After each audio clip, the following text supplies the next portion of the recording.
자, 한 주간의 스포츠 이슈를 스토커처럼 집요하게 파헤치는 방송, 스포츠대의 할 말이 많은 방송 뉴스토커 제22회 시작해보겠습니다.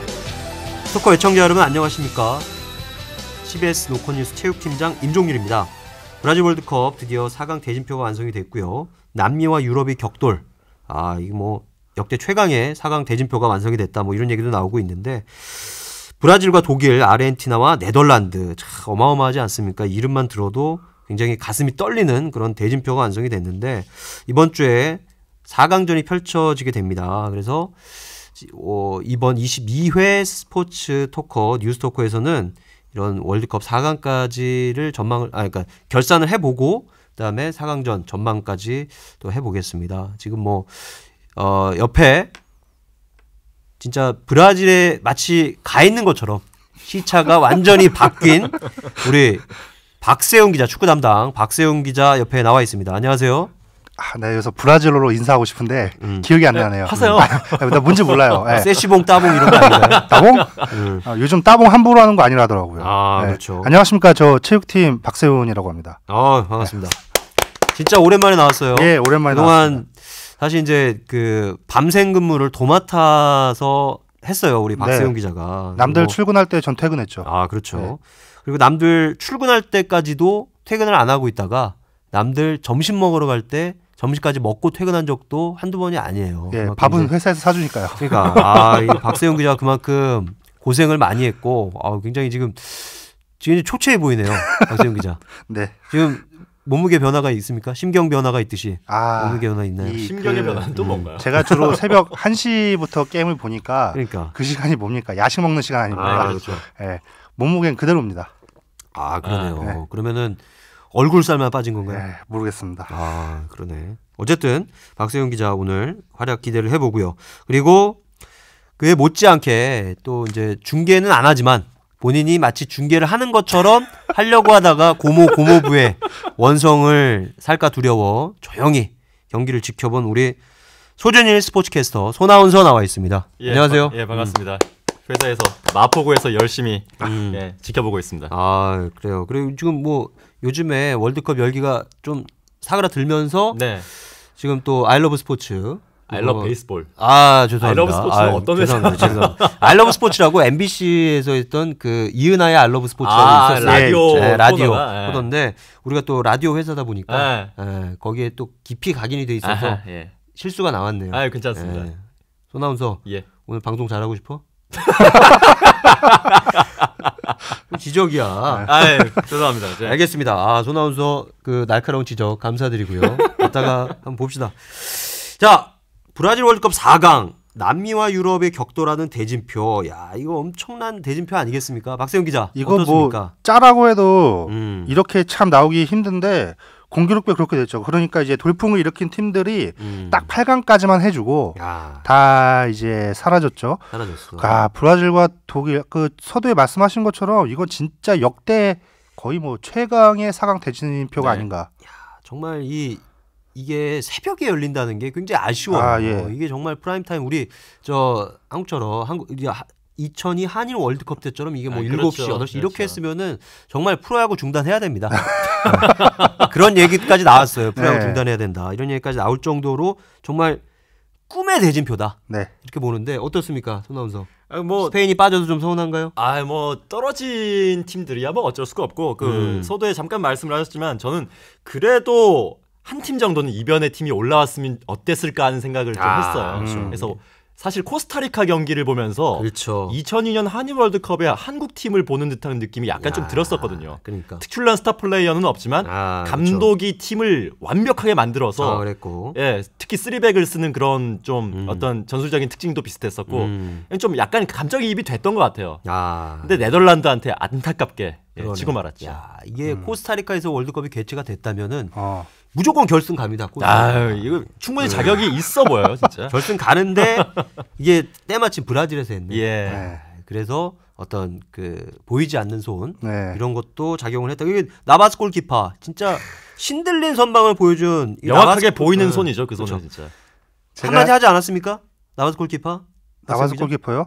나바스 골키퍼는 일단 뭐 경기 끝나고 제가 기억나는 멘트는 이제 심판 판정에 대한 아쉬움을 좀 얘기를 하면서 그러니까. 근데 어쨌든 마무리는 좋았어요. 우리는 지지 않았다. 네, 맞습니다. 그렇죠. 네. 네. 우리는 지지 않았다. 실제로 이게 공식 기록은 무승부로 남아요. 그렇죠. 그렇죠. 네. 무승부로 남으니까 참 그러고 보니 이 코스타리카에는 모레노 심판이 없네. 2002 한일 월드컵 때 우리에게 굉장한 그 도움을 줬던 돼지바의 그 모레노 심판. 자, 아쉽고.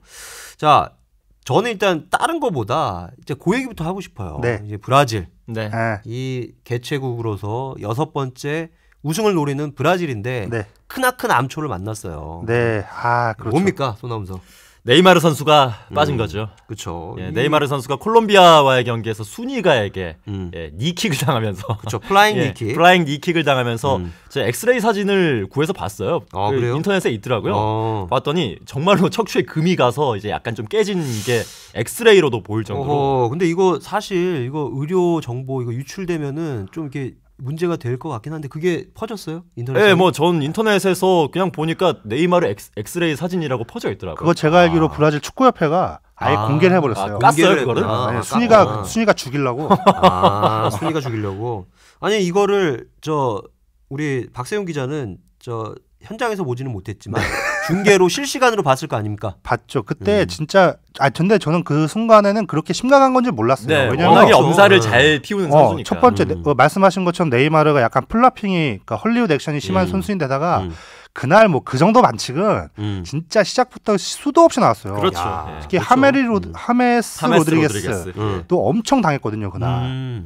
그래서 그때 딱 장면 봤을 때는 그냥 좀 아프겠다 싶었는데 이게 이렇게 큰 부상으로 이어질지는 꿈에도 몰랐죠. 네.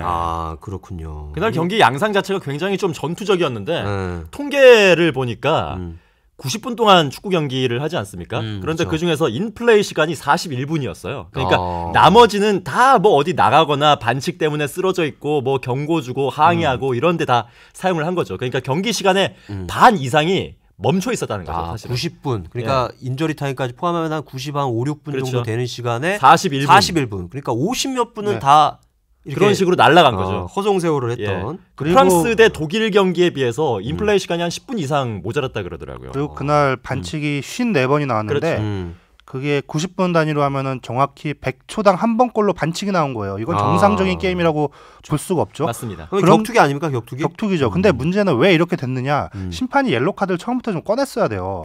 그렇죠. 그게 일종의 이 정도까지는 봐주는데 이거 넘어가면 안 돼라고 설정해서 이렇게 가이드라인 역할을 하는 게 옐로 카드인데 그쵸. 심판이 그걸 전반전 내내 한 번도 안 꺼내고 그 실바가 골키퍼의 골킥을 방해할 때 그제서야 꺼냈는데 그게 정확히 경기 시작하고 64분째였거든요. 그 이후에는 이미 선수들이 그 승부에 눈이 멀어 있는데 그런 게 보이겠습니까? 그냥 까는 거죠. 그렇죠. 한마디로 그 축구 경기가 아니고 그 우리 친구들끼리 자주 하는 용어 중에 욕망의 볼레로라고 있습니다.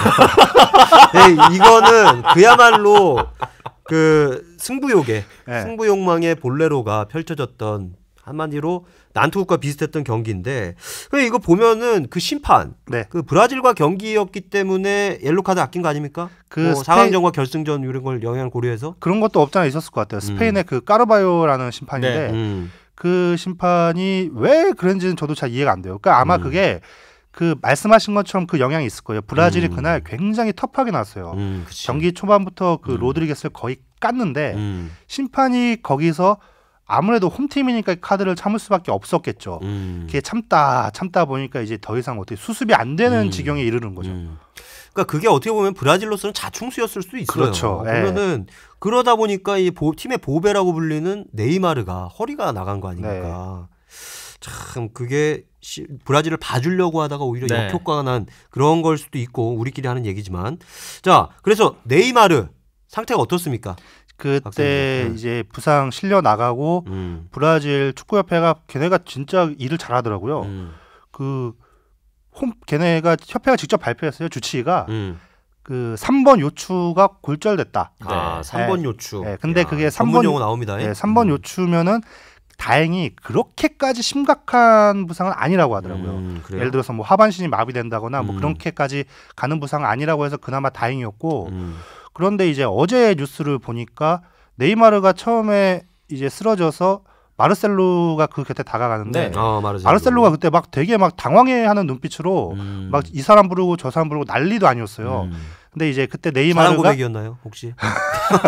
네이마르의 고백이 그거였다고 하죠. 내 다리에 감각이 없다. 거기에 마르셀로가 완전히 얼어버린 거죠. 멘붕이 왔구나. 이게 자칫하면은 이 사람이 축구 인생이 끝날 수도 있는 그렇죠. 근데 다행히 그때는 이제 그 충격 때문에 그 느낌이 없었던 거고 다행히 하반신 마비로까지 가지는 않는 부상인데 그때 이제 또 이제 병원 관계자 말에 따르면 그러니까 제가 무슨 마치 브라질에서 취재한 것 같은데 그러네. 1인치만 순위가의 무릎이 위를 찍었어도 하반신 마비가 됐대요.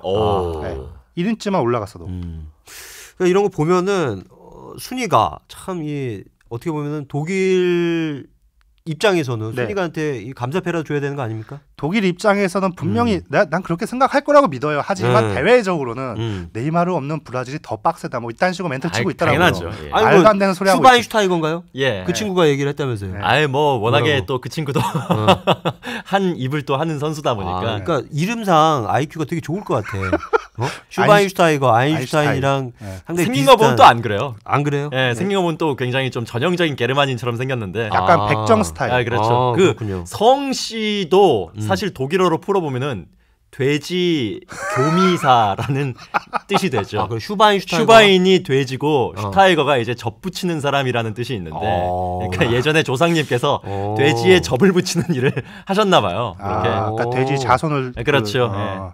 굉장히 중요한 일을 하긴 했는데 아니 근데 손아운서가 나는 그 소 쪽에만 관심이 있는 줄 알았는데 이거 뭡니까 이거는 또 죄송합니다. 소나 돼지다. 이거 맞바로 받아치니까 내가 뭐라고 얘기 못하겠는데 어쨌든 그건 어떻게 하셨어요? 슈바인슈타이거 어떤 말씀이 그 어원을 뭐 그냥 제2 외국어였어요 독일어가. 그래요? 예. 나도 제2외국어였는데 저도. 독일어가 근데 본인만 슈바인슈타이거를 어떻게 38점이었습니다. 수능 점수 40점 만점에 38점 받았습니다. 제2 외국어로 그렇죠. 수능으로 본 세대군요. 봤어요, 저희는. 그 잘했다는 건가?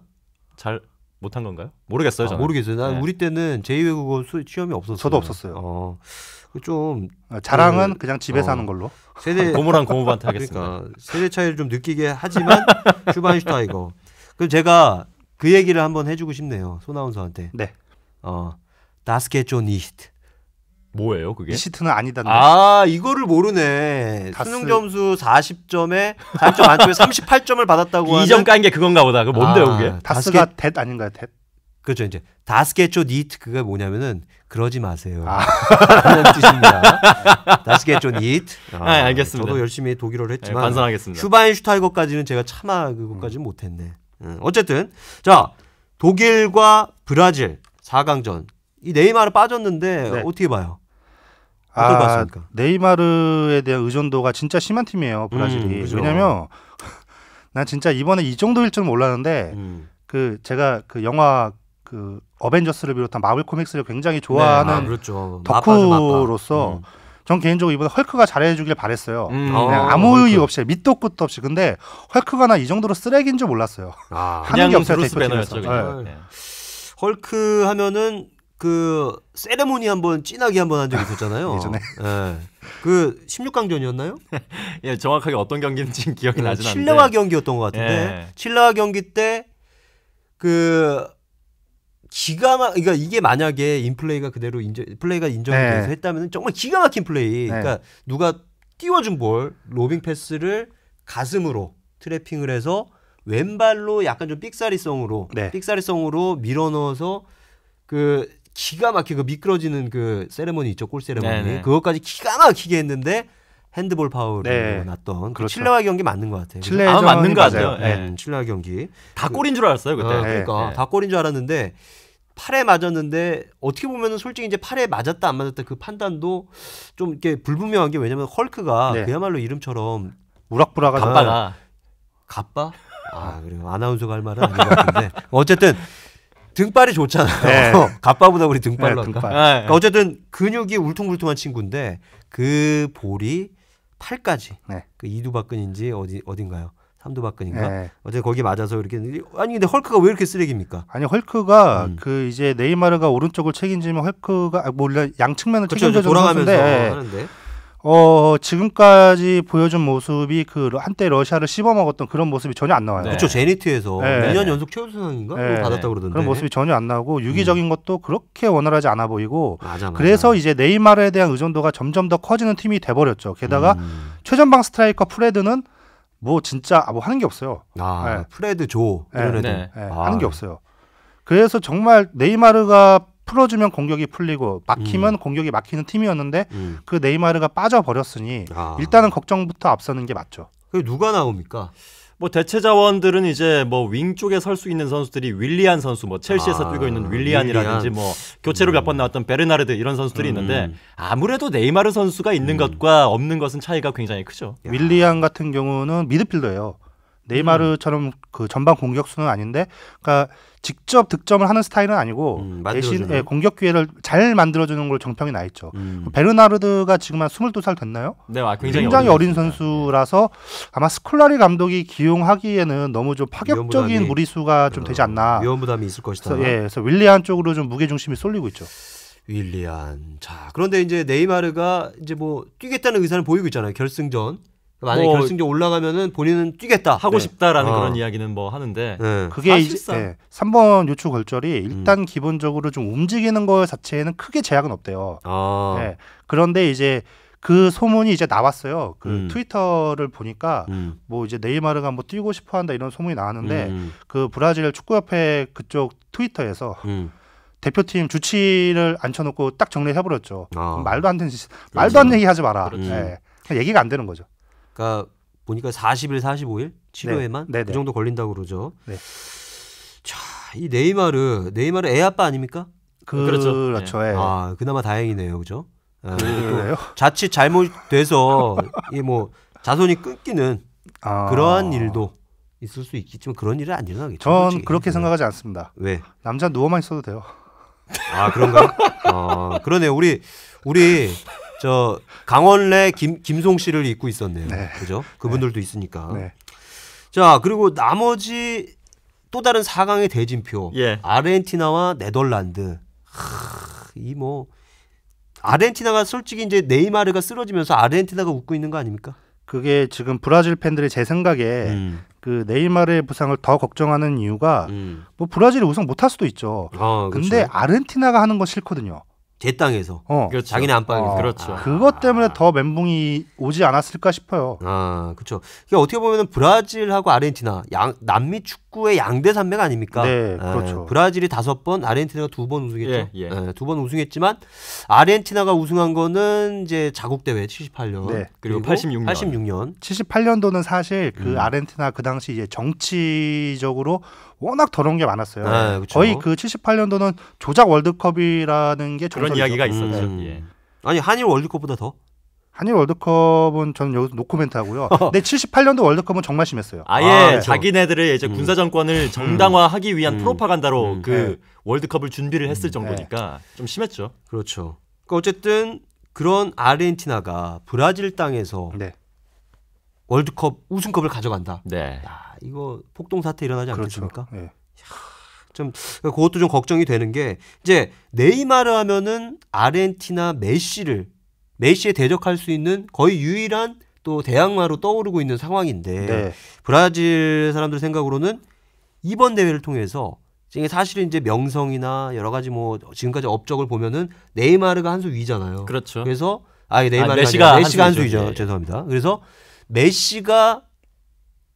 그러니까 메시의 어떤 명성, 이름 이거를 네이마르가 이번 대회에서 넘기기를 바라는 간절한 마음이 있었을 텐데 참 안타깝게 됐어요. 그렇죠. 뭐 아직까지는 뭐 메시 선수가 아르헨티나에서 굉장히 신적인 존재로 추앙을 받고 있지만 마라도나와 비교해서 한 가지 단 하나가 부족한 점이 있다면 월드컵 우승이 없다는 것인데 우승이 없다는 거죠. 네이마르가 메시보다 먼저 월드컵 우승을 차지를 해버리면은 누가 최고의 선수냐라고 했을 때 지금까지는 메시의 이름이 단연 먼저 나왔겠지만 또 다른 소리를 할 수 있는 확실한 근거가 생기는 거거든요. 근데 그럴 가능성 자체가 이제 지금은 사실상 봉쇄가 된 상황이니까 네이마르로서는 참 네이마르 그러니까 순위가 하여튼 여러 가지 이번 월드컵에서 여러 가지 뭐 지형을 바꿔놓은 그렇죠. 그러니까 어떻게 보면은 이게 월드컵이 만약 끝났을 때 이 플레이 하나가 어떻게 보면은 이 월드컵이 향배를 갈랐다. 이렇게 나올 수도 있겠어요. 네, 보면은. 그렇죠. 자, 그리고 이제 네덜란드 사실 이제 78년 월드컵 결승전이 아르헨티나 네덜란드 대진표 아니었습니까? 그렇죠. 네. 그때 요한 크루이프인가요? 네. 야, 토탈 그때 사건의 창시자. 크루이프가 못 안 나왔어요. 나왔죠. 못 나왔나? 그게 예. 나중에 밝혀졌는데 왜 못 나왔지? 그때 크루이프가 이 78년도 월드컵이 얼마나 더러웠냐면 이것도 썰이에요. 그 당시 크루이프가 월드컵에 안 나온 이유가 가족이 납치를 당해서인데 맞습니다. 과연 그 가족을 납치한 주체가 누구냐? 거기에 대해서 이제 아르헨티나 군사 정권이 아니겠느냐라는 썰이 있었죠. 왜냐하면 그 당시 네덜란드는 부동의 가장 강력한 우승 후보였거든요. 아, 그럼요. 네. 근데 아르헨티나가 아주 그런 식으로 아예 싹을 잘라버렸다. 그런 좀 뭐랄까 소문이 많았죠. 아, 그러면 이제 이 순위가의 뒷선에 아르헨티나가 있는 게 아니냐 이런 얘기도 나올 수 있겠는데요. 지금 아르헨티나가 뭐 굳이 그래야 되는지 모르겠지만 뭐 어쨌든 이거는 제 그냥 해본 얘기입니다. 네. 어쨌든 그 대진표도 상당히 흥미로워요. 네, 그렇죠. 어떻습니까? 일단 어떻게 전망해? 예. 뭐 메시 대 로번의 대결이죠. 아, 그렇죠. 메시 대 로번. 그 클루이베르트 현재 이제 과거에 아주 훌륭했던 스트라이커인데 지금 네덜란드에서 코치라고 있거든요.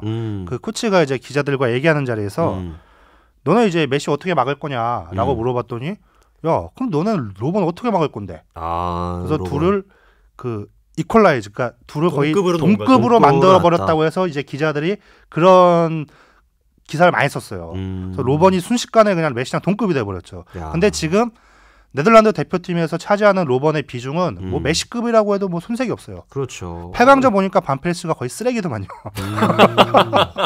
로번 혼자 다 했어요. 네. 그렇군요.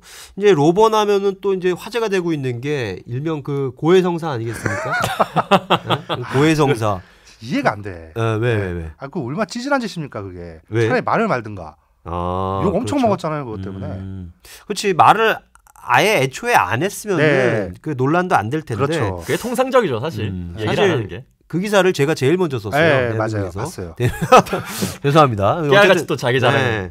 했는데 그 멘트가 저는 이제 솔직히 이제 딱 봤을 때 처음에는 되게 솔직하다라는 생각도 했지만 이게 웬 쓸데없는 짓인가라는 생각도 든 게 뭐냐면은 그렇게 되면은 심판들이 자기를 주목하게 될 거고. 아, 그럼요. 어떤 잠깐 우리가 이것부터 좀 설명을 해야지. 언제 그게 나왔느냐? 네. 언제 나왔습니까? 멕시코전에서 16강전이었죠. 네, 그렇죠. 나왔었죠. 그 두 번째 마르케스 선수에게 이제 걸려 넘어져 가지고 이제 페널티킥을 얻어냈었는데 그 세 번째 아닙니까? 그 세 번째인데. 그러니까 이제 골로 치면 이제 두 번째 골이 터지는 그런 것이었는데 이제 로번 선수가 안 넘어진 넘어가는데? 장면은 이제 몇 번 있었고 그런데 이제 로번 선수가 이제 그 느린 장면으로 봤을 때 과연 마르케스가 이거를 걸었을 때 정말로 걸려서 넘어진 것이 맞느냐 혹은 좀 액션이 가미된 것이 아니냐 이런 질문들을 사람들이 좀 많이 던졌었죠. 그러니까 약간 좀 보면은 밟힌 것도 예. 같아요. 그러니까 접촉이 분명히 있긴 부딪히긴 있었는데 했는데 그 이거를 정도였냐? 과연 그냥 진성 페널티킥으로 줘야 되는 게 맞느냐? 네. 그냥 입질만 했느냐? 아니면은 물렸느냐? 그렇죠. 그것도 요건데 거의 경기가 끝나는 시점이었으니까요. 그러니까 골에서 하여튼 뭐 멕시코도 사실 이제 판정의 희생양이다 이런 네. 주장을 또 많이 했고 이게 논란이 된 거는 그 앞선 상황. 네. 그러니까 첫 번째 그 다이빙 상황이었죠. 로번이 넘어졌을 때 그때는 자기가 그냥 다이빙을 했다. 그러니까 이거는 내가 정말 사과하고 다시는 이런 짓 안 하겠다.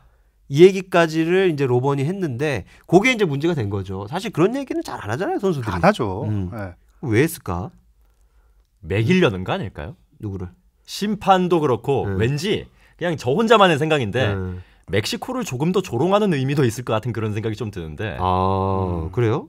너네 네. 이런 나한테 당했잖아 라는 그런 좀 승자가 이제 한 번 더 쓰러져 있는 사람을 밟는 듯한 그런 느낌이 저는 좀 들었어요 사실. 그래요? 예.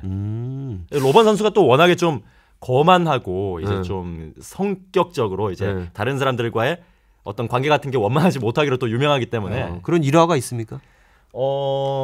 클럽에서 이제 리베리 선수와 한번 주먹 다짐을 벌인 적이 있었죠. 그래요? 그 레알 마드리드와의 그 챔피언스리그 4강전이었나요? 8강전이었나요? 제가 기억이 안 나는데 그 경기에서 서로 이제 프리킥을 차겠다고 이제 둘 다 에고가 워낙에 강한 선수들이다 보니까 4강전. 서로 차겠다고 이제 필드 위에서 다투다가 이제 전반전이 끝나고 드레스 룸으로 이제 들어가는 과정에서 이제 주먹을 주고받았다는. 누가 이겼습니까? 그것까지는 전 잘 모르겠네요. 근데 나이로는 로번이 많지 않나? 뭐 비슷비슷할 겁니다. 비슷비슷해요? 예. 근데 로번이 많아 보이긴 하겠죠. 압도적으로 많아 보이죠. 근데 리베리도 만만치 않게 생겼잖아요. 그렇죠. 리베리도. 리베리랑 로번 클럽에서 바이에른 싸웠다. 뮌헨에서 클럽에서 싸웠다. 뭐 토마스 뮬러 선수를 이제 또 한번 혼내킨 적도 있었고. 로번이? 예, 그렇죠. 넌 왜 나 같은 대선수에 대한 리스펙트를 보여주지 않느냐라고 하면서 이제 또 클럽에서 혼쭐을 한번 냈던 장면이 있었죠. 솔직히 나는 클럽 얘기해서 저 어디 좋은 데 갔나 이런 생각을 했는데 그 클럽이 아니고 바이에른 뮌헨 거기 돈 받는 클럽.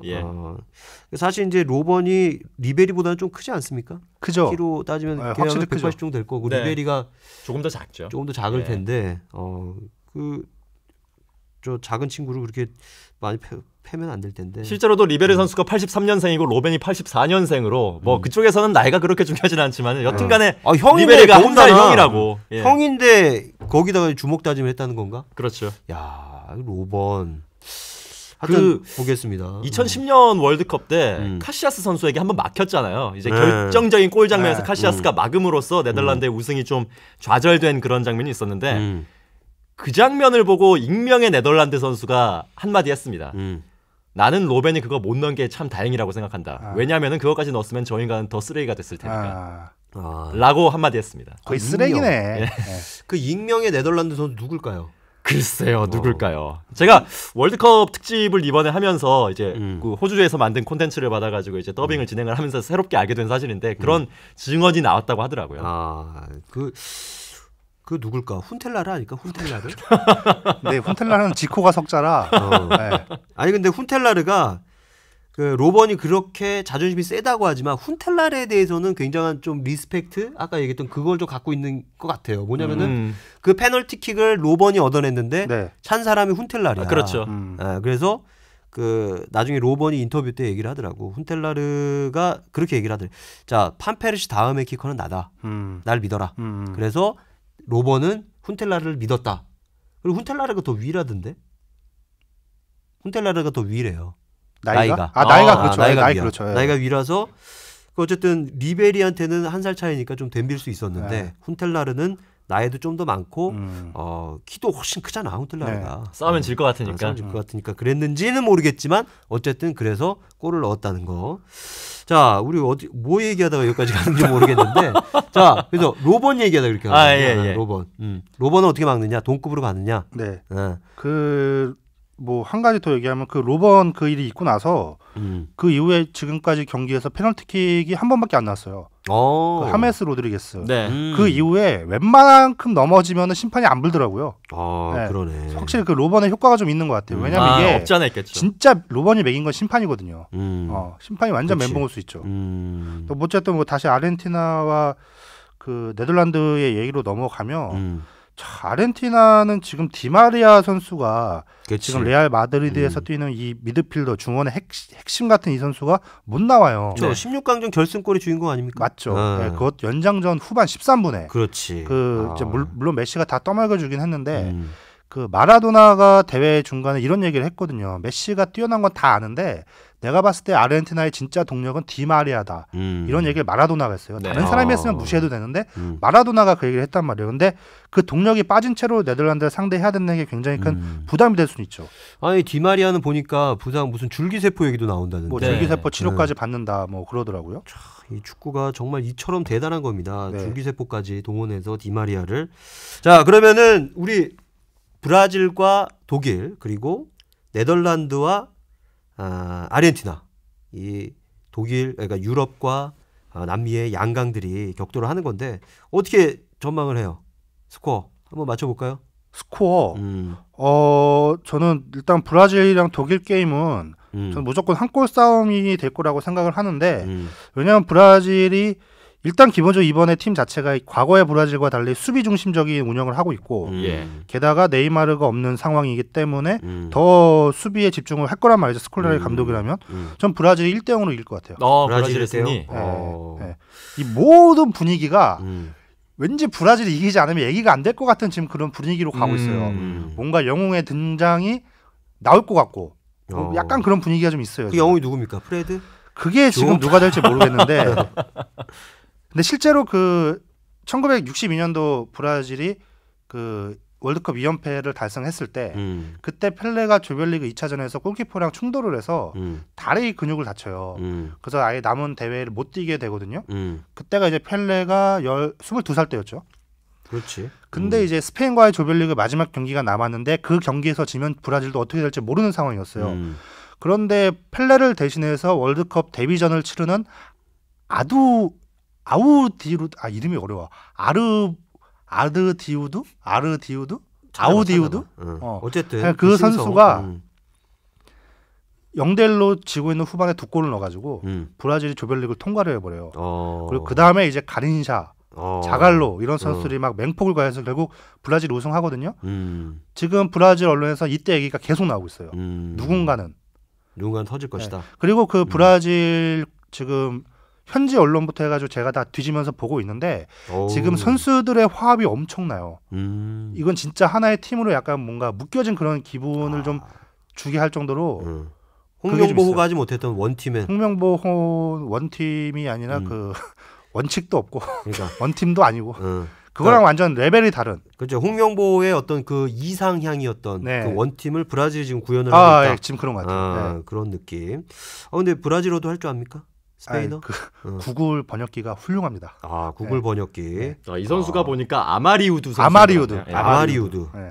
정말 이 선수는 진짜 저도 이제 월드컵을 굉장히 관심을 갖고 지켜봤는데 이 선수 이름은 처음 들어보는 것 같은데? 저도 몰랐어요. 네, 다들 그 당시 이제 가린샤가 펠레 공백을 메웠다고 생각하는데 실질적으로 펠레가 다친 그 다음 경기에서 펠레의 자리를 메웠던 건 이 선수였어요. 딱 그때가 월드컵 처음이자 마지막 출전이었는데 그때 이제 모든 걸 쏟아부었죠. 그 어디로 갔습니까 이 선수? 월드컵 그거 처음이자 마지막. 그 다음에 대표팀 못 뽑혔어요.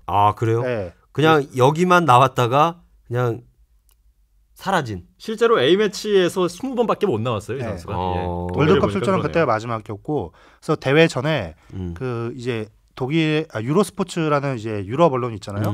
거기서 이제 잊혀진 월드컵 스타를 한번 조명을 했는데 안정환이 순위에 있었어요. 그래요? 6인가 정도 있었는데 1위가 바로 이 아마리우드 선수였어요. 아니 안정환 선수 얘기를 하자면 안정환 선수는 그래 2002 한일 월드컵 때 이탈리아와 16강전 골든골 그리고 미국전 동점골 하고 독일 월드컵도 나왔잖아요. 나왔죠. 그때 토고랑 할 때 그때 골을 넣었죠. 결승골이었죠. 결승골을 넣었었는데 왜 잊혀졌을까? 그러니까 어쨌든 그런 선수가 나올 것이다. 나올 것 같은 지금 분위기예요. 나와야 드라마가 완성될 것 같은. 그렇군요. 우리 손아운서는 어떻게 봅니까?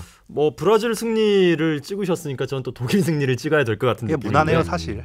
사실 객관적으로 전력 상태 지금 양 팀이 처한 상태를 생각한다면 브라질보다는 독일 쪽이 약간 더 무게감이 쏠리는 건 사실이죠. 사실 이번 대회를 준비하면서 독일의 가장 큰 약점은 레브 감독이다라는 그런 얘기를 좀 했었어요. 그러니까 워낙에 좋은 스쿼드를 가지고 있지만 이 선수들을 한데 모아가지고 우승까지 가기에는 지난 메이저 토너먼트 몇 번을 거치면서 증명을 하지 못했기 때문에 과연 이 사람이 이번 대회에서는 어떤 전술 전략을 들고 나올 것인가 이것이 관건이다라는 이야기를 많이 했는데 실제로도 독일이 좀 약간 답답한 경기 운영을 했었죠. 포르투갈을 압살을 했던 그런 경기를 제외를 하고는 굉장히 경기를 잘했던 경기는 없었으니까요. 근데 지난 프랑스전을 계기로 해가지고 좀 뭔가 변화가 있었고 람 선수가 다시 측면 수비수로 들어갔고 그게 컸죠. 그렇죠. 클로즈 선수가 초전방으로 들어가고 클로즈가 골을 넣지 못했지만 이렇게 하면서 이제 프랑스를 이길 수가 있었는데 어떤 자기가 가지고 있는 스쿼드를 가지고 어떻게 나가야 할까를 약간 좀 감을 잡은 것이 아닌가 하는 그런 생각이 좀 들어요. 저는 독일이. 그래서 많은 골이 역시 또 터지지는 않겠지만 이긴다면은 뭐 한 1대0이나 2대1 정도로 독일이 이기지 않을까. 이거 좀 걸쳐가는 게 있는데 1대0입니까? 2대1입니까? 저는 2대1로 가겠습니다. 2대1. 브라질이 한 골은 넣겠죠. 한 골 누가 넣습니까? 왜 이렇게 구체적으로 가서 아니 방송 시작 전에 한마디 했다고 이거 아니 그건 아니고 이거 너무 사심 갖고 하시는 거 아닙니까? 궁금해서. 그래요? 브라질에서 한 골을 누가 넣냐?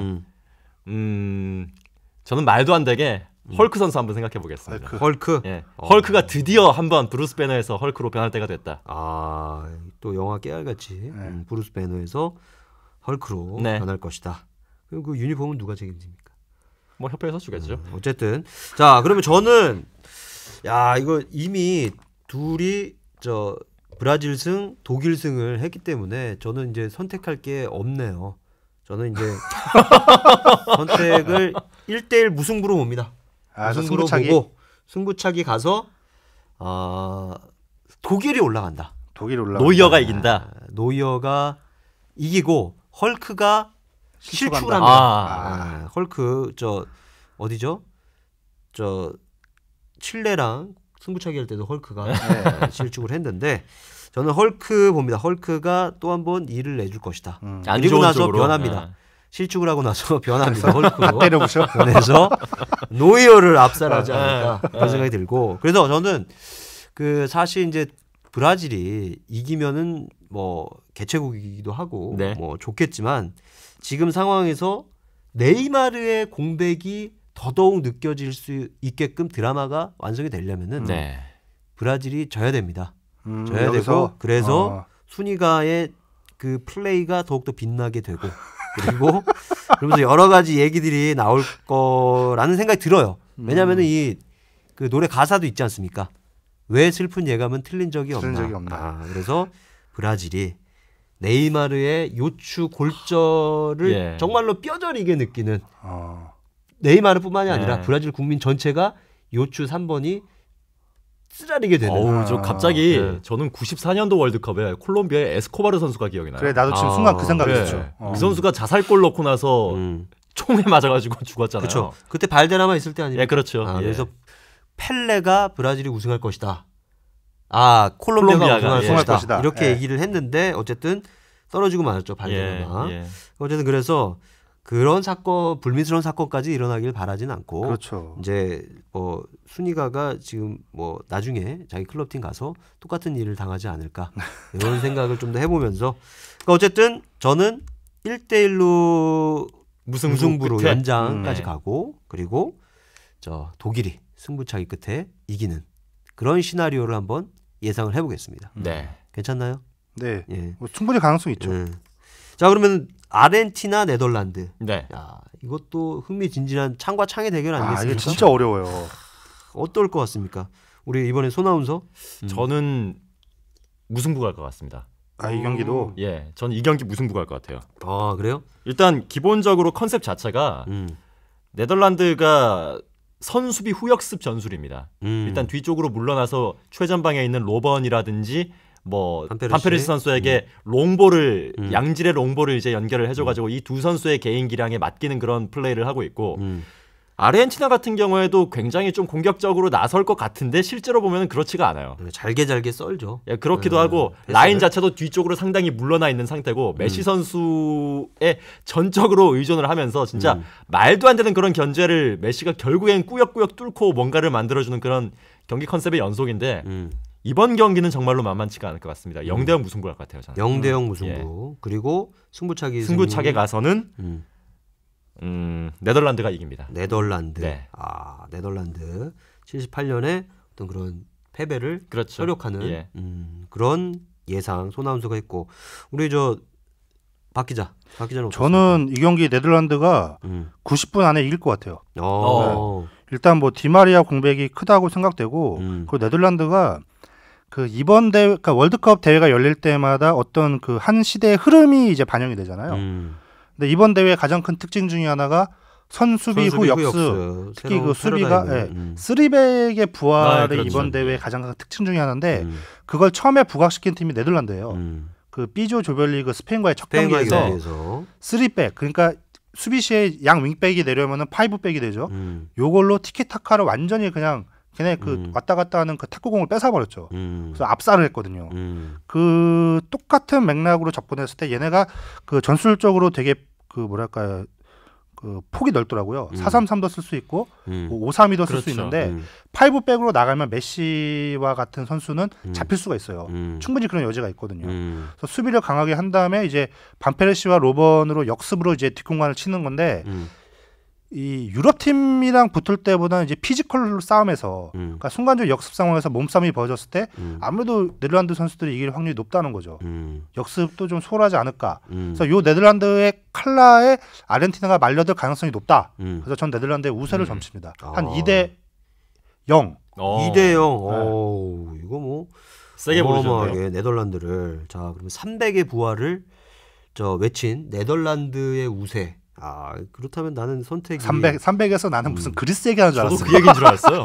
300 맞잖아. 아니, 맞긴 맞죠. 그러니까 3백인데 300을 논했다. 그렇다면 저는 이제 선택의 여지는 아르헨티나의 승리밖에 없는 건데 저는 그 질문을 그러니까 우리 박세용 기자가 했던 그 433, 532 네, 이거를 양방울 걸칠 수 있다. 네. 이것은 네덜란드만이 아니다. 아르헨도 그걸 할 수 있다. 그렇죠. 그럼 가능은 하죠. 그렇죠. 예. 433, 532 양방으로 가는데 사실 이제 메시와 네. 그 아르헨티나 감독 있잖아요. 감독하고 사베아 감독. 사베아 감독하고 굉장히 그 초반에 16강 가기 전에 조별리그에서 어떤 갈등이 있지 않았습니까? 그 좀 안 맞는다 뭐 이런 얘기들이 좀 흘러 나왔죠. 네. 그렇죠. 그게 뭐냐면은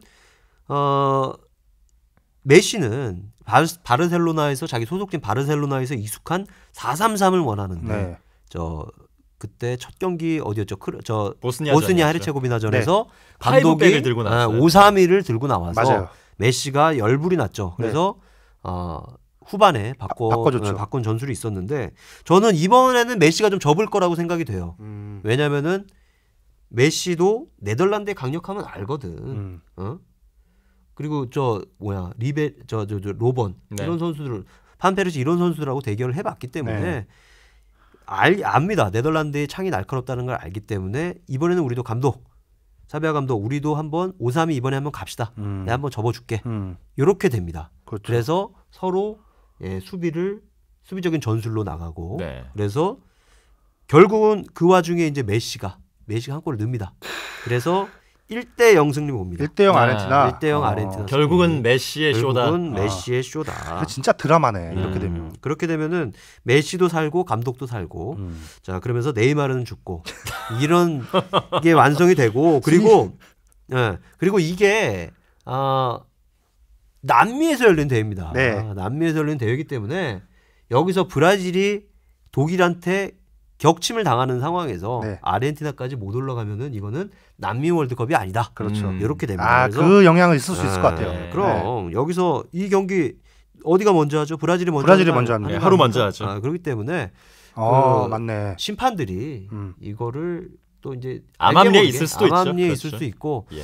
또 여기서 변수는 뭐냐면 브라질이 떨어져서 이 파토를 놓는 심경으로 아르헨티나 떨어뜨려라. 다 죽자. 다 죽자.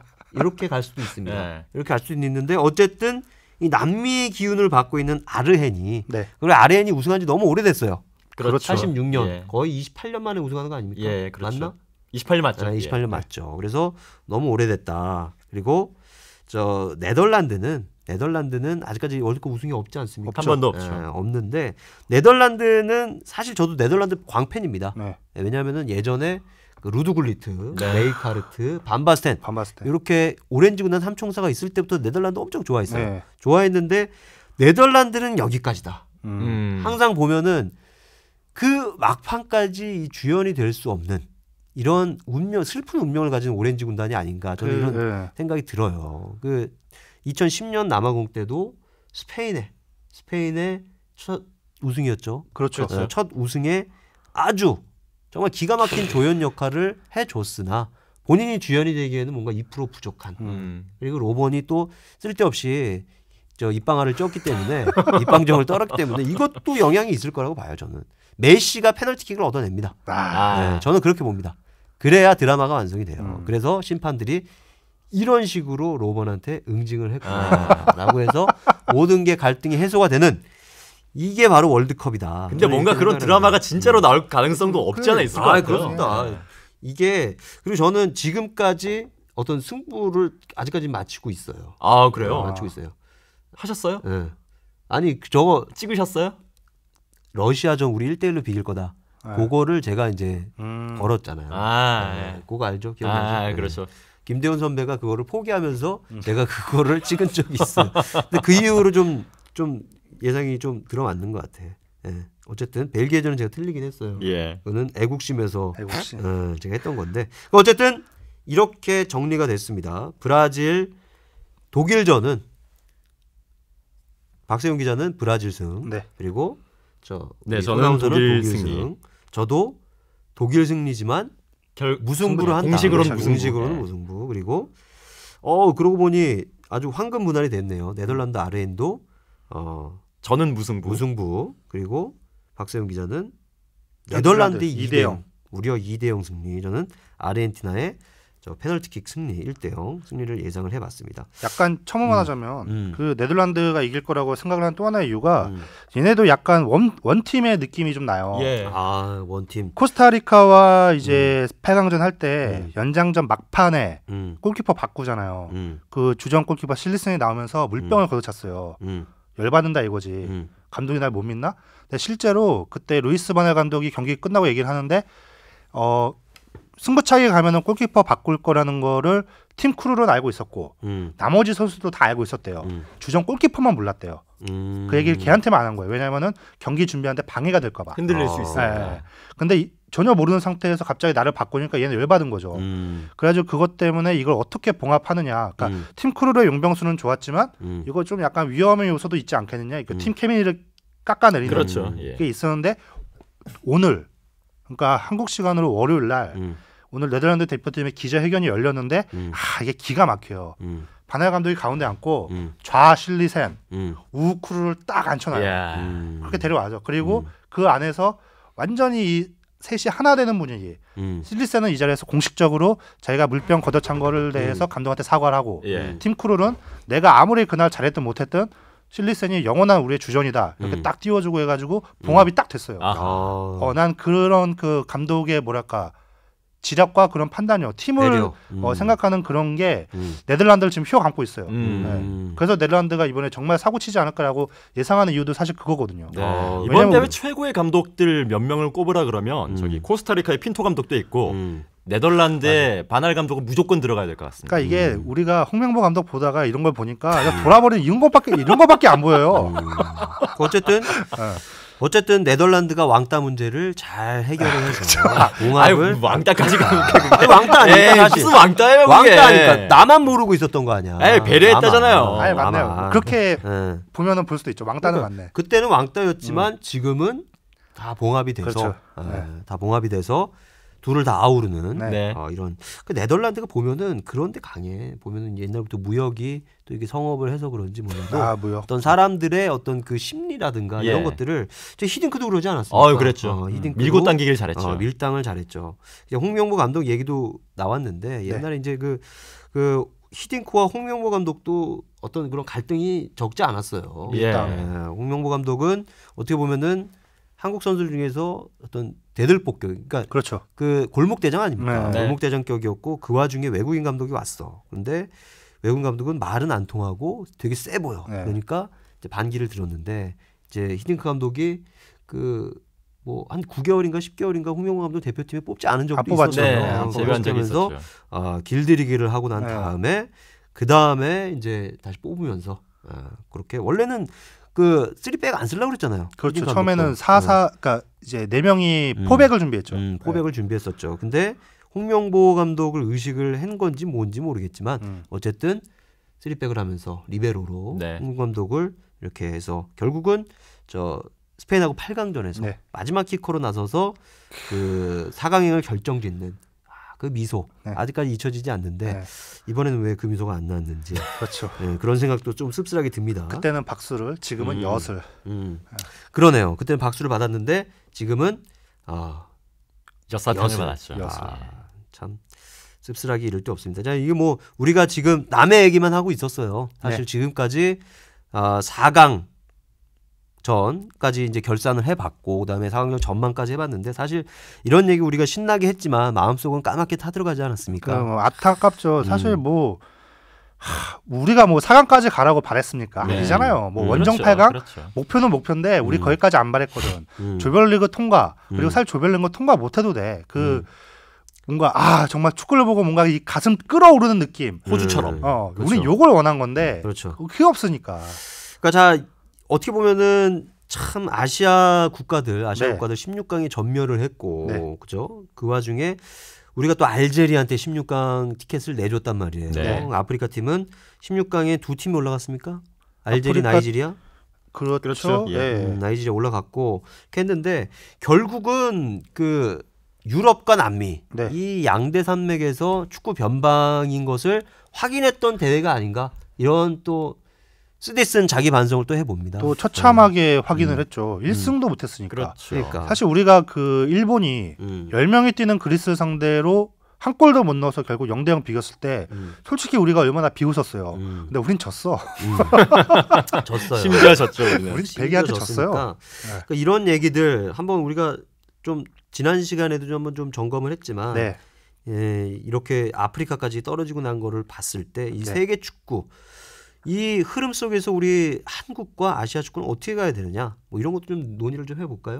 자 일단 그 와중에 어떤 일이 있었느냐 홍명보 감독 유임 네. 유임.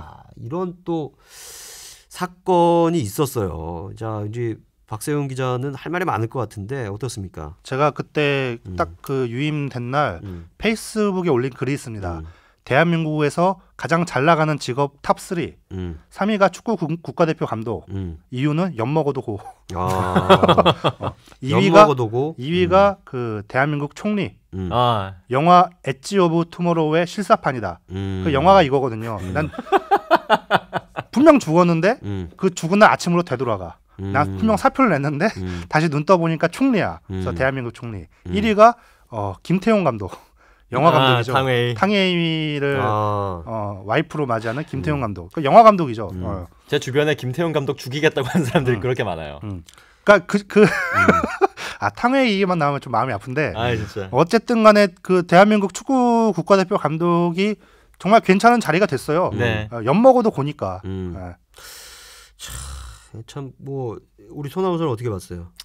뭐 사실상 유임 쪽으로 애초에 가닥이 약간 좀 잡히는 분위기였었는데 이제 워낙에 내부 그 축구협회라든지 그쪽 내부적인 사정과 밖의 여론 자체가 워낙에 온도차가 컸기 때문에 과연 그런 결정이 바깥쪽으로 공식적으로 발표가 됐을 때 사람들이 어떻게 받아들일까가 이제 관심이었는데 역시나 좀 들끓는 듯한 그런 느낌이 있었고 그런데 따지고 보면 이제 홍명보 감독을 유임을 시켜야 된다라고 하는 사람들의 논리도 이성적으로 생각해 보면은 틀린 것은 아니에요. 그러니까 홍명보 감독과 계약을 했을 때 계약 기간이 분명히 존재를 하는데 이것을 존중해 줘야 된다. 그리고 그 준비할 수 있는 기간 자체가 그렇게 길지 않았기 때문에 홍명보 감독에게도 뭔가 좀 변명을 할 만한 여지는 있었다. 뭐 이렇게 이제 옹호를 하는 쪽이 있었기 때문에 그런 논리가 조금 더 먹혀들지 않았나? 그런 생각이 그런데 들어요. 제 생각은 아까 그날 기자회견 제가 쉬는 날이어서 가진 않고 그 방송사 생중계로 봤는데 난 솔직히 좀 약간 얼척이 없더만요. 그 이유는 좀 웃겼어요. 아니, 사실. 그러니까 예를 들어서 왜 결국에는 책임이잖아요. 책임. 누가 책임을 질 것이며 일단 그 전에 책임질 만한 결과냐 이게 책임질 만한 결과라고 했어요. 누가 책임을 져야 되느냐? 홍명보는 아니래요. 그럼 이유가 있어야 되잖아요. 방금 말한 것처럼 뭐 준비 기간이 짧았다. 뭐가 문제였다. 아니면 이런 게 구체적으로 논리가 딱 준비가 되어 있어야 되는데 허정무 축구협회 부회장 입에서 나온 첫 번째 마디가 그거였어요. 한국 축구를 위해서 이렇게 해준 사람인데 우리가 어떻게 내치겠느냐 이런 말을 하는데 이게 뭐냐? 아니죠. 예. 이거 의리예요, 의리. 지금 대표팀이 뭐 때문에 욕먹는데. 그러니까 왜 홍명보한테 책임을 전가할 수 없느냐에 대한 논리를 준비해서 나왔어야죠. 근데 그 논리가 없어요. 맞아요. 왜냐 계약 기간 뭐 1년밖에 준비 못했다? 그러면은 그 논리를 할 거면은 제 생각엔 허정무 회장 부회장 그 자리에서 이 얘기를 했어야 돼요. 우리가 3년 전에 조광래를 자른 건 실수다. 차라리 그 얘기를 했어야 돼요. 네. 그 점에 대해서 미안하다. 여기서부터 모든 게 잘못됐다. 차라리 그걸 인정을 했어야 돼요. 그 자리에서. 네. 그게 아무것도 그런 거 없이 유임. 왜? 의리 때문에. 이렇게 된 거예요. 그러니까 이건 거의 모양새가 그렇게 됐죠. 말도 안 되는 기자회견이에요. 네. 그러니까 어떻게 보면 저는 좀 이해가 가기도 해요. 뭐냐면은 이게 지금까지 축구협회가 해왔던 행보 그대로니까. 네. 그대로 이제 그대로 보였고 그리고 네. 이제 박세훈 기자 얘기도 맞는 게 그렇다면은 그러니까 손아운서가 그 소개했던 논리 가운데 1년밖에 준비를 안 했고 계약 기간도 남았으니까 네.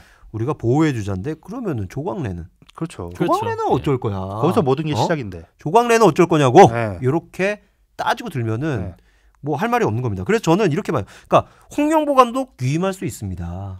유임할 수 있는데 그렇다면은 축구협회에서 누구라도 책임을 지고 물러나야지. 그러니까 아까 얘기했던 대로 조광래는 우리가 실수했으니까 거기에 대한 책임을 지고 물러나야 되는데 축구협회 하는 얘기는 뭡니까? 그 전 집행부가 한 일이다. 그 전 집행부가 한 일이니까 우리한테 따지지 마라. 요건데 한번 봐야 될 것 같아요. 지금 아직 결정 난 건 아니잖아요. 그렇죠. 그래서 지금 뭐 책임을 누가 져야 될지를 조사를 한번 하겠다는 거 아닙니까? 축구협회가. 그래서 뭐 월드컵이 끝나고 난 다음에도 그냥 두루뭉술하게 이렇게 간다. 그렇게 된다면은 축구협회는 정말 자질이 없는 거고. 그렇죠. 이 발음이 좀 위험한데 자질이 없는 겁니다. 뭘 떼야 됩니다. 그렇죠. 남자로서.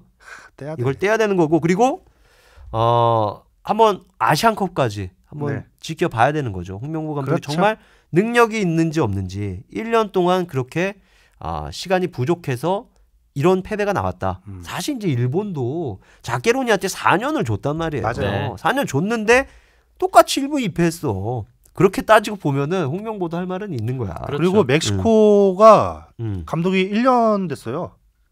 그렇게 따지면 할 말은 없어. 거기도 1년 딱 맡아서 팀 이끌고 16강 진출시킨 거거든요. 뭐냐? 멕시코에는 오초아가 있었는데 우린 정성용을 썼죠. 그러네. 정성용. 정성용은 이제 어떻게 파이어 벨기에전에서 자기 선발로 안 나갔을 때 물통 걷어 찼습니까? 보이지도 않더라고요. 근데 대신에 올 때 면세점 파이어. 근데 얘기를 들어보니까 정성용 선수 자체가 이제 멘탈이 그게 좀 이렇게 뭐라고 해야 돼 소년같이 그렇게 분위기나 이런 것들에 별로 신경을 안 쓴다 그러더라고요. 보니까 그리고 이 선수가 인터넷을 전혀 하지 않는 선수이기 때문에 그 정도로 여론이 안 좋고 악화됐는지 몰랐다는 거죠. 그럴 거예요. 그래서 뭐 지휘 몇 명으로부터 그래도 고생했어. 그러니까 뭐 제대로 돌아와 이런 거를 받고 그거에 관련돼서 이제 파이어를 한 건데 이게 이제 어떤 그들만의 공유가 아니라 전체 국민들이 볼 수 있는 그런 SNS에 올렸기 때문에 그게 문제가 된 거고. 안 그래도 지금 다들 파이어하고 있는데. 파이어하고 있는데. 거기다 다른 의미로 파이어하고 있는데. 자, 그래서 뭐 우리 K리그가 시작됐잖아요. K리그가 시작이 돼서 우리 김승규 선수 아주 선방울수를 펼쳤죠.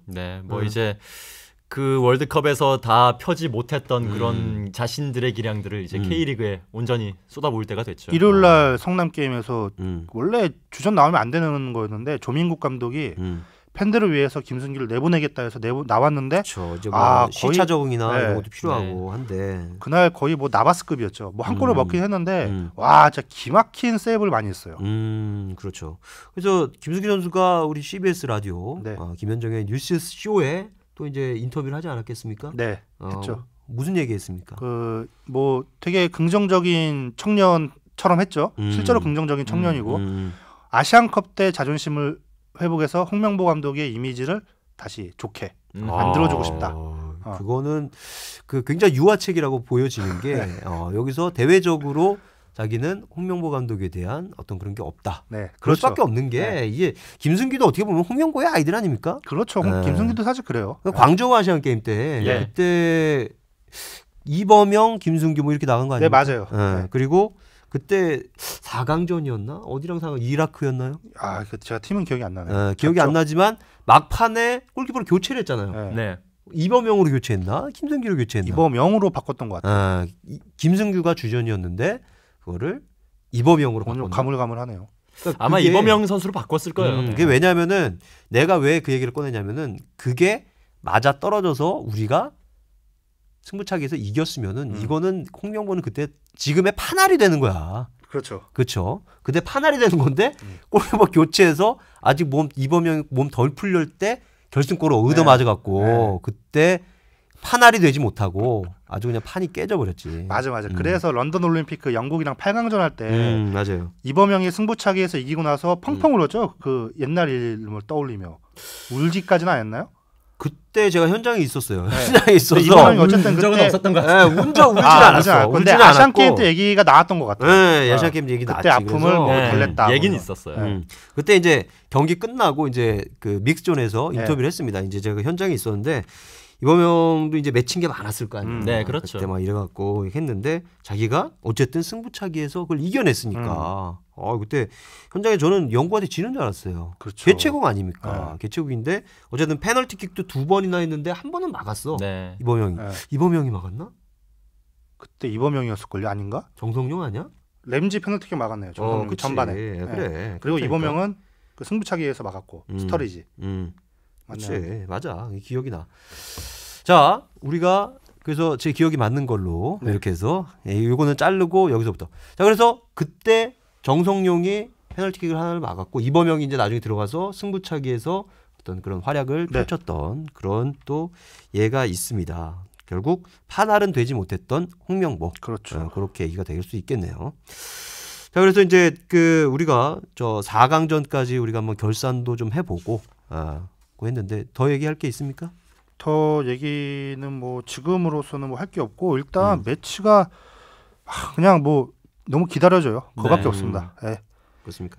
사실 대박. 피파가 원하는 그림 같은 것들도 좀 있지 않겠어요. 근데 가장 원하는 그림을 아무래도 이렇게 된 이상은 브라질 대 아르헨티나일 것 같고 그게 아니라면 브라질 대 유럽 정도가 아닐까 싶은데 뭐 이건 또 한번 봐야죠. 어떻게 흘러갈지는. 알겠습니다. 자, 이런 가운데 우리 아시아 축구, 한국 축구를 포함해서 뭐 갈 길이 멉니다. 네. 지금 뭐 일본도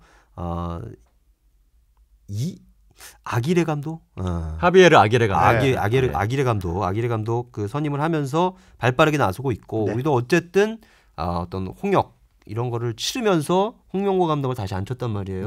그러니까 어떤 잘 준비를 해서 아시안컵 때 우리가 자존심을 한번 회복을 하고 일본도 한번 자존심을 회복할 텐데 어떤 팀이 더 아픔을 빨리 치유를 해서 러시아 월드컵을 향해서 나아갈 수 있는지도 한번 우리가 한번 애정을 갖고 바라보도록 합시다. 그리고 저 당부의 말씀은 뭐냐면은 월드컵이 끝났다고 해서 또 이제 축구 열기가 또 사그라드는 이런 냄비 혹은 일회성 어떤 그런 축구 관심 이런 거는 우리가 이제는 지양해야 될 때가 아닌가 생각이 되고 K리그 이제 뭐 월드컵 스타들 있지 않습니까?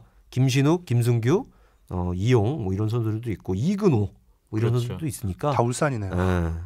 그러네. 일단은 이근호 선수 상무에 있지만 원 소속 팀은 그렇다. 응원들을 좀 해주시고 자 우리 박세용 기자 지금 뭐 4강전과 결승전 뭐 남았지만은 열심히 해주시고 지금까지 월드컵 이제 계속 쭉 취재를 해오면서 어떤 생각이 들었습니까? 이번 월드컵 쭉 취재하면서 저는 그 정말 그 지도자의 중요성에 대해서 뭐 새삼 느꼈다는 게 가장 좀 많이 남는 것 같아요. 그래서 좀 아쉬움도 컸고요. 결국은 지도자 그 엿드신 그 우리나라 한국 축구 지도자에게 다시 한번 일침을 가하는 말 했고 자 그리고 우리 저 손아운서 어떻습니까? 비슷한 맥락인데요. 뭐 사실 결과만 가지고 이렇게 얘기하는 건 아니고 이제 그 결과를 도출하기까지의 그 과정이 얼마나 논리적이고 합리적이었느냐 그리고 그것이 이제 다른 사람들이 보기에 얼마나 부끄럽지 않았느냐 이런 것을 이제 좀 생각을 해봤을 때 과연 거기서 만족스러운 대답을 할 수 있을까에 대해서 좀 많은 생각을 하게 만든 대회가 아니었나 싶습니다. 그렇습니다. 자 우리 이번 월드컵에서 영웅으로 떠오른 뭐 감독들도 있고 선수들도 있고 뭐 씁쓸하게 짐을 싼 선수들도 있고 그렇지만 정말 자기 이름을 걸고 나서는 대회인 만큼 정말 어떤 고난과 역경 이런 한순간의 창피일 수 있습니다. 지금 이런 것들을 극복하고 홍명보가 명예회복을 반드시 이루어졌으면 하는 바람이 있고요.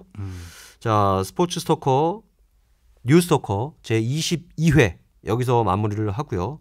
자 오늘 가장 기억에 남는 말은 슈바인슈타이거 그 어원 아주 충격적인 어원인데 한번 다시 봤습니다. 손아운서 네 독일어 배운 사람 돼지 교미사 돼지 접붙이는 사람 접붙이는 사람 돼지 교접사지 뭐 교접사. 뭡니까 뭐 그런 거죠. 자 그리고 손아운서한테는 가끔씩 다스케존 이스트 이런 말도 좀 해주고 싶네요. 해주고 싶고 자 오늘 우리가 준비한 소식 여기까지입니다. 한 주간 또 갑자기 또 월드컵 즐기시고 다음 주에 저희는 또 좋은 소식으로 찾아뵙도록 하겠습니다. 손아웃 다음 주에 소 교접사도 한번 왜 이러십니까? 알아봐 주시면은 좋을 것 같아요. 소 뭐지? 카우. 독일로 카우. 독일어. 안 배웠어요. 모르겠습니다. 알겠습니다. 아무튼 다음 주에 한번 지켜보겠습니다. 자, 뉴스토커 준비한 소식 여기까지입니다. 감사합니다. 고맙습니다.